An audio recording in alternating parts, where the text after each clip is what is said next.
dans l'ombre d'une accusation. Il y a un instant où tout bascule. Une seconde où vous pouvez saisir le pouvoir ou le perdre à jamais. Machiavel l'a vu avant tous. Se défendre, c'est s'agenouiller. Rester silencieux, c'est régner. Voici pourquoi le silence est l'arme ultime des intouchables et comment vous pouvez l'utiliser pour transformer chaque attaque en une victoire écrasante, chaque défi en une démonstration de votre puissance. Il y a un moment précis, une fraction de seconde suspendue dans le temps, où tout se joue. Quelqu'un vous interpelle, vous accuse, remet en question votre valeur, votre caractère, vos intentions. Peut-être est-ce une critique subtile dans une réunion, une pique venimeuse sur les réseaux sociaux, ou une attaque directe dans une conversation intime.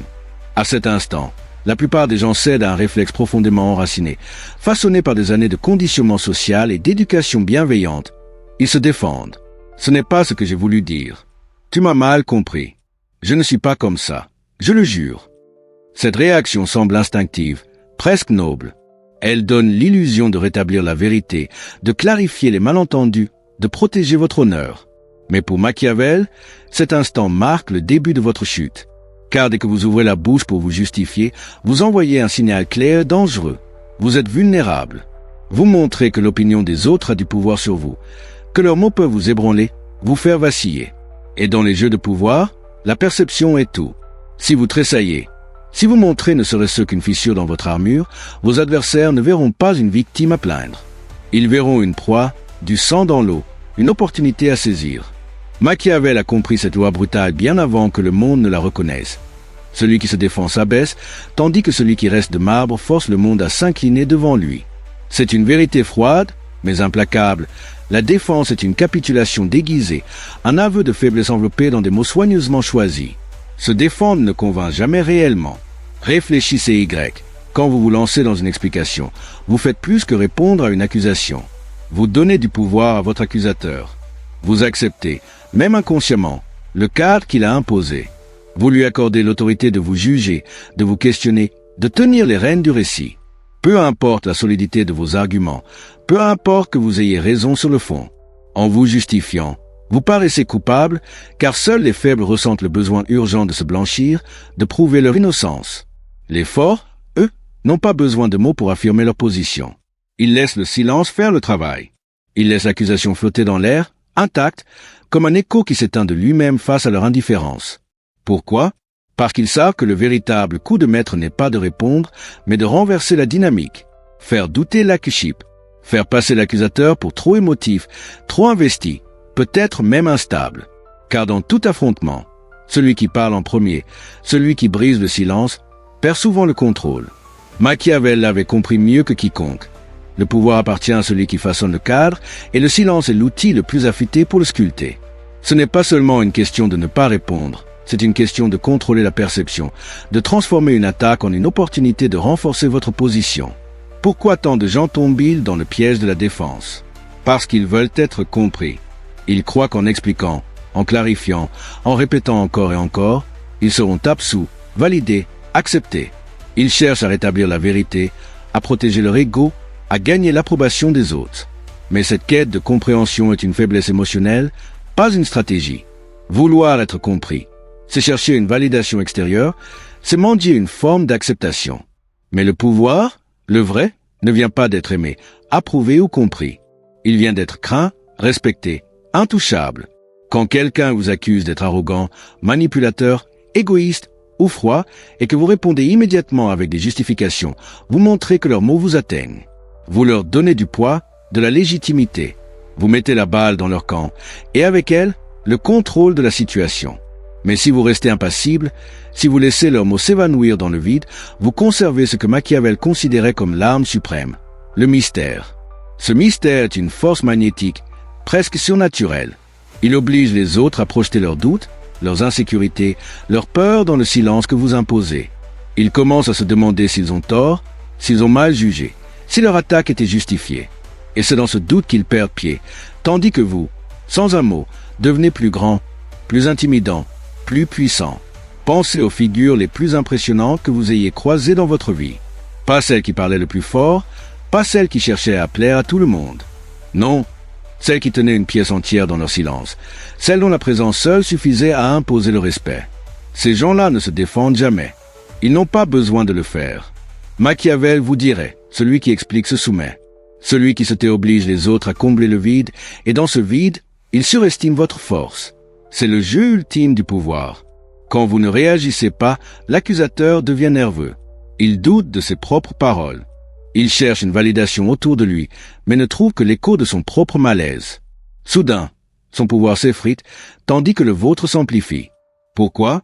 Parce que vous avez fait ce qu'une personne émotive redoute le plus. Vous l'avez laissé seul avec ses propres mots. Et dans ce silence, leur accusation s'effondre sous son propre poids, comme une flèche tirée dans le vide qui ne trouve jamais sa cible. Imaginons une scène concrète pour illustrer ce principe. Vous entrez dans une pièce, peut-être un dîner, une réunion, un événement social. Quelqu'un lance une attaque, qu'elle soit subtile ou directe. Peut-être une remarque sur votre réussite. Tu te crois meilleur que tout le monde, hein? Ou une critique voilée de vos choix. Je ne suis pas sûr que ce soit la meilleure idée que tu aies eue. Tous les regards se tournent vers vous, attendant votre réponse, guettant la moindre fissure dans votre posture. La plupart des gens céderaient à la pression. Ils parleraient, expliqueraient, justifieraient, cherchant à rétablir leur image, à prouver leur valeur. Mais vous ne faites rien. Pas un mot, pas une grimace, pas même un sourire narquois. Juste un calme absolu, une présence immobile qui semble absorber toute l'énergie de la pièce. À cet instant, vous devenez intouchable. La salle entière se demande « Pourquoi ne réagit-il pas? C'est-il quelque chose que nous ignorons? Est-il au-dessus de tout ça? Est-ce que cette attaque l'a rendu plus fort ?» Vous venez de renverser le cadre social. Les gens ne jugent pas l'accusation, ils jugent votre réaction. Et un silence bien porté, chargé de confiance, parle plus fort qu'un millier de justifications. Ce silence n'est pas une absence, c'est une arme. Il force les autres à se questionner, à douter, à se perdre dans leur propre pensée. Et pendant ce temps, vous restez maître du jeu, intouchable, inébranlable, comme une statue dominant une tempête. Machiavel n'était pas seulement un stratège politique, il était un maître de la psychologie humaine. Il comprenait que le pouvoir ne réside pas dans ce que vous dites, mais dans ce que les autres croient que vous pourriez dire, mais choisissez de taire. Voici une tactique encore plus audacieuse. Ne vous contentez pas d'ignorer l'accusation, inversez-la. Quelqu'un vous traite de manipulateur, regardez-les calmement, souriez légèrement, et dites, si c'est comme ça que tu le vois. Pas de défense, pas d'explication, juste une neutralité froide, presque désinvolte. Que se passe-t-il? Il s'attendait à une dispute, à vous voir vous tortiller, à vous voir mordre à l'hameçon. Au lieu de cela, vous les laissez seuls avec leur accusation. Ils commencent à douter. Ont-ils exagéré? Ont-ils l'air ridicules? Leur assurance vacille et la culpabilité s'installe. Vous venez de transformer leur attaque en un miroir de leur propre faiblesse sans lever le petit doigt. C'est le coup le plus froid de tous, une démonstration de pouvoir pur où vous ne faites rien, mais où tout change en votre faveur. Leur énergie émotionnelle devient leur propre piège et vous restez au-dessus, intouchable. Ce moment où le silence devient insupportable, ce n'est pas pour vous, c'est pour eux. Ils attendaient une réaction, une fissure, une preuve qu'ils vous ont atteint. Mais vous ne leur donnez rien. Et dans ce vide, ils s'effondrent. Ils pensaient être les chasseurs, mais maintenant, ils sont exposés comme ceux qui cherchent désespérément l'attention. Vous, pendant ce temps, vous devenez plus qu'innocent. Vous devenez intouchable. Machiavel a compris mieux que quiconque. Les mots ne sont pas là pour révéler la vérité, mais pour la dissimuler. Quand quelqu'un vous attaque, il veut vous entraîner dans un combat émotionnel, vous noyer dans vos propres explications. Mais si vous refusez de jouer, si vous laissez leurs mots s'échouer dans le silence, ils se noient eux-mêmes. La foule ne juge pas ce qui est dit. Elle juge qui reste calme, qui reste maître. Et c'est là que réside le pouvoir social, un pouvoir qui ne vient pas d'avoir raison, mais d'être perçu comme intouchable, comme quelqu'un qui n'a pas besoin de se justifier. Prenons un exemple dans un contexte professionnel pour ancrer cette idée. Imaginez une réunion d'affaires. Quelqu'un lance une critique voilée. Je ne suis pas sûr que cette stratégie soit vraiment bien pensée. Ou pire, une attaque personnelle déguisée. Il a toujours des idées un peu trop audacieuses, non? Il cherche à vous faire réagir, à vous voir mordre à l'hameçon, à vous voir défendre votre position avec des arguments détaillés. La plupart des gens se pencheraient en avant, expliqueraient, justifieraient, prouveraient leur valeur. Ils deviendraient nerveux et la salle le sentirait. Mais vous vous adossez. Vous laissez le silence s'installer, comme une vague qui engloutit la pièce. Peut-être un léger sourire, mais rien de plus. Si vous parlez, ce n'est pas pour vous défendre. C'est pour rediriger, Intéressant. Et ta proposition, c'est quoi? Ou, explique-moi ce que tu veux dire par là. Soudain, l'attaquant est sous les projecteurs. La salle change d'énergie. Il doit maintenant performer, prouver leur valeur, tandis que vous restez immobile, intouchable. Le silence des confiants est une accusation sans mots, et il fait trembler ceux qui osent vous défier. La pièce entière sent que vous contrôlez le cadre, pas eux, et cette perception devient votre pouvoir. Dans les relations personnelles, cette dynamique est encore plus puissante, mais aussi plus délicate, car les émotions sont plus profondes. Imaginez votre partenaire qui vous dit « Tu ne te soucies plus de moi ?» La réaction instinctive est de paniquer, de rassurer, d'expliquer. « Mais si, je tiens à toi. Laisse-moi t'expliquer pourquoi j'ai agi comme ça. » En faisant cela, vous validez leur cadre émotionnel. Vous leur donnez le pouvoir de dicter le ton de la conversation. Mais l'approche machiavélique est différente. Vous ne rejetez pas l'accusation. Vous ne discutez pas. Vous laissez le poids de leurs mots planer dans l'air. Puis, avec un calme absolu, vous répondez « Ce n'est pas ce que je ressens. » Ou même « C'est comme ça que tu vois les choses. » Court, ancré, sans explication ni justification. Maintenant, ils se demandent s'ils ont été trop loin. Leur ton, leur drame, leur accusation commencent à leur peser. Vous venez de reprendre le contrôle du tempo émotionnel et celui qui contrôle le tempo contrôle tout. Vous n'êtes pas en train de nier leurs sentiments. Vous refusez simplement de vous soumettre à leur cadre. Et dans ce refus, vous devenez celui qui mène la danse, celui qui impose le rythme. Et si vous voulez aller encore plus loin, voici une tactique encore plus froide. Disparaissez. Quelqu'un vous insulte, vous provoque, vous attaque sur les réseaux sociaux ou dans un message. Ne répondez pas, ne bloquez pas, ne réagissez pas, ne reconnaissez même pas leur existence. Laissez votre absence devenir un miroir. Leur accusation n'a plus de cible, plus de prise. Ils se retrouvent à parler dans le vide, à poster encore et encore, à chercher une réaction qui ne viendra jamais. Et à chaque tentative, ils paraissent plus faibles, plus obsessionnels, plus instables. Pendant ce temps, vous restez intouchables, car vous n'avez même pas jugé leur attaque digne d'une réponse. C'est le summum du pouvoir machiavélique. Laissez vos adversaires s'autodétruire en courant après une réaction que vous ne leur donnerez jamais. Leur besoin de validation devient leur propre piège, et vous, en restant immobile, devenez une force qu'ils ne peuvent ni comprendre ni atteindre. Cette absence n'est pas une fuite, c'est une stratégie, une démonstration de contrôle absolu. Mais allons encore plus loin dans l'art du pouvoir. Il y a une tactique encore plus élite, réservée à ceux qui maîtrisent vraiment l'essence de la psychologie machiavélique. Transformez l'accusation en une faiblesse de l'accusateur. Quelqu'un vous traite d'arrogant? Répondez calmement. Étrange que la confiance rende certaines personnes si mal à l'aise. Quelqu'un dit que vous êtes manipulateur? Dites, seuls ceux qui se sentent influençables disent ça. Quelqu'un vous accuse d'être faux? Répliquez, les gens disent ça quand ils n'obtiennent pas ce qu'ils veulent. Vous n'ayez pas l'accusation. Vous ne vous défendez pas. Vous faites de leur attaque un reflet de leurs propres insécurités. C'est un coup de judo psychologique. Vous utilisez leur propre énergie émotionnelle contre eux.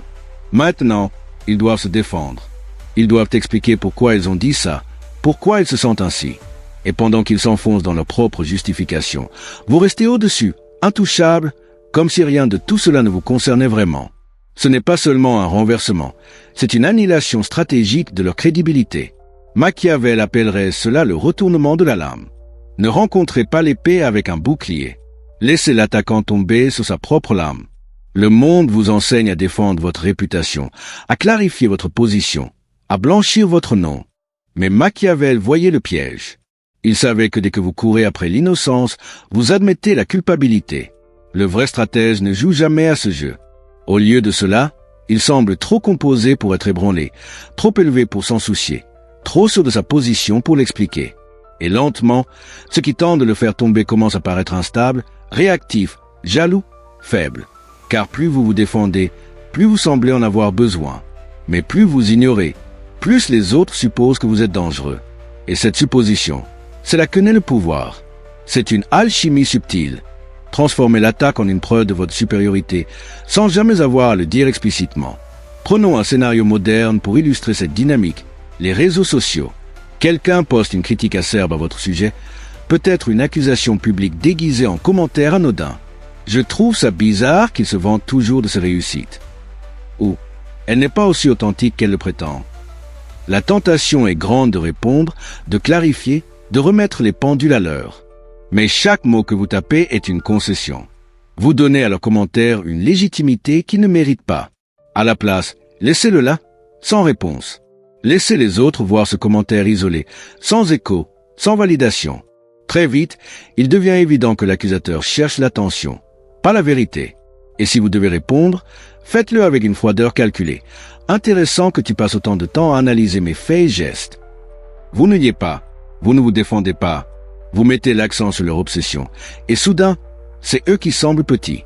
La foule en ligne ne juge pas les mots, elle juge l'énergie. Et celui qui reste calme, détaché, intouchable, gagne toujours. Dans un contexte plus intime, comme une dispute avec un ami proche, la même logique s'applique, mais avec une nuance émotionnelle. Disons qu'un ami vous reproche d'avoir été distant. Tu ne m'appelles plus, on dirait que je ne compte pas pour toi. La réponse naturelle serait de vous excuser, d'expliquer votre emploi du temps chargé, de prouver que vous tenez à lui. Mais cela valide son cadre, son droit de vous juger. Essayez ceci, regardez-le calmement et dites « Je suis là maintenant ». Qu'est-ce qui te fait dire ça? Vous n'y êtes pas, mais vous ne vous pliez pas non plus. Vous forcez l'autre à examiner ses propres émotions, à justifier son accusation. Et dans ce processus, ils commencent à douter d'eux-mêmes. Leur ton change. Ils se demandent s'ils n'ont pas exagéré. Vous, pendant ce temps, restez ancré, maître du moment. C'est une forme de pouvoir subtil, mais dévastatrice, car elle repose sur l'absence d'action plutôt que sur l'action elle-même. Vous ne cherchez pas à gagner la dispute, vous cherchez à contrôler le cadre, à rester celui qui décide du ton et du tempo. Allons encore plus loin dans la psychologie machiavélique. Pourquoi le silence est-il si puissant? Parce qu'il exploite une faiblesse universelle, l'inconfort face à l'incertitude. Les gens détestent ne pas savoir. Quand vous ne réagissez pas, quand vous ne donnez pas à votre accusateur la satisfaction d'une réponse, vous les plongez dans un vide psychologique. Ils commencent à se poser des questions. Ai-je tort? Ai-je mal jugé la situation? Pourquoi est-il si calme? Ce doute est une arme plus puissante que n'importe quelle argumentation. Car dans ce doute, ils perdent leur assurance, leur autorité, leur contrôle. Et pendant qu'ils trébuchent, vous restez immobile, comme une statue qui domine la scène. Ce n'est pas seulement une question de ne pas répondre, c'est une question de projeter une présence si forte que votre silence devient une déclaration en soi. C'est une forme de pouvoir qui transcende les mots, qui repose sur l'aura plutôt que sur l'action. Machiavel comprenait que le pouvoir est un théâtre. Ce n'est pas ce qui est vrai qui compte, mais ce qui est perçu comme vrai. Et la perception est façonnée non pas par ce que vous faites, mais par ce que vous ne faites pas. Quand vous refusez de vous défendre, vous refusez de jouer selon les règles des autres. Vous imposez vos propres règles. Vous forcez le monde à s'adapter à votre rythme, à votre silence, à votre mystère. Et dans ce mystère, les gens projettent leurs propres peurs, leurs propres désirs, leurs propres insécurités. Ils commencent à vous surestimer, à vous craindre, à vous respecter. Car celui qui peut rester calme face à une attaque, celui qui peut sourire face à une insulte, celui qui peut marcher au-dessus du chaos ensillé, celui-là est intouchable. Et l'intouchabilité est le summum du pouvoir, car elle place les autres dans une position de doute constant, tandis que vous restez une énigme, une force impossible à saisir. Prenons un dernier exemple pour ancrer cette idée dans une situation quotidienne. Imaginons que vous êtes dans un groupe d'amis et quelqu'un fait une remarque mordante. Tu te prends vraiment pour le chef, hein? La salle se tait, tous les yeux sont sur vous. La pression est immense. La plupart des gens répondraient, peut-être avec une blague maladroite, peut-être avec une défense. Non, pas du tout, je voulais juste aider. Mais vous laissez le silence s'installer. Vous regardez l'accusateur, peut-être avec un léger hochement de tête, comme si vous notiez son commentaire sans y accorder d'importance. Puis, après une pause qui semble durer une éternité, vous dites quelque chose de simple, comme « c'est une façon de voir les choses ». Et vous passez à autre chose. Que se passe-t-il? L'accusateur est déstabilisé. Il attendait une confrontation, une justification. Au lieu de cela, il se retrouve seul avec sa remarque, qui semble soudain mesquine, déplacée. Les autres dans le groupe le remarquent. Ils sentent que vous êtes au-dessus, que vous n'avez pas besoin de vous abaisser à ce niveau. Et sans dire un mot de plus, vous avez gagné. Pas parce que vous avez prouvé quoi que ce soit, mais parce que vous avez montré que vous n'aviez rien à prouver. Pour conclure, voici le secret que Machiavel a gravé dans l'histoire. Le pouvoir ne vient pas de la vérité, mais de la perception. Et la perception appartient à celui qui refuse de se défendre. Quand vous expliquez, vous mendiez. Quand vous vous tait, vous régnez. Laissez les autres remplir le silence avec leurs doutes, leurs insécurités, leurs faiblesses. Laissez-les s'effondrer sous le poids de leurs propres mots. Car dans ce jeu, il n'y a qu'une règle. Celui qui reste intouchable gagne. Soyez celui qui ne fléchit jamais, celui dont le silence fait trembler les autres. Et rappelez-vous, le pouvoir n'est pas dans ce que vous dites, mais dans ce que vous laissez les autres imaginer. Alors, la prochaine fois qu'une accusation fuse, ne réagissez pas. Ne parlez pas. Laissez le silence parler pour vous. Et regardez le monde s'incliner devant votre présence. Car dans le silence, vous devenez plus qu'un homme ou une femme. Vous devenez une légende.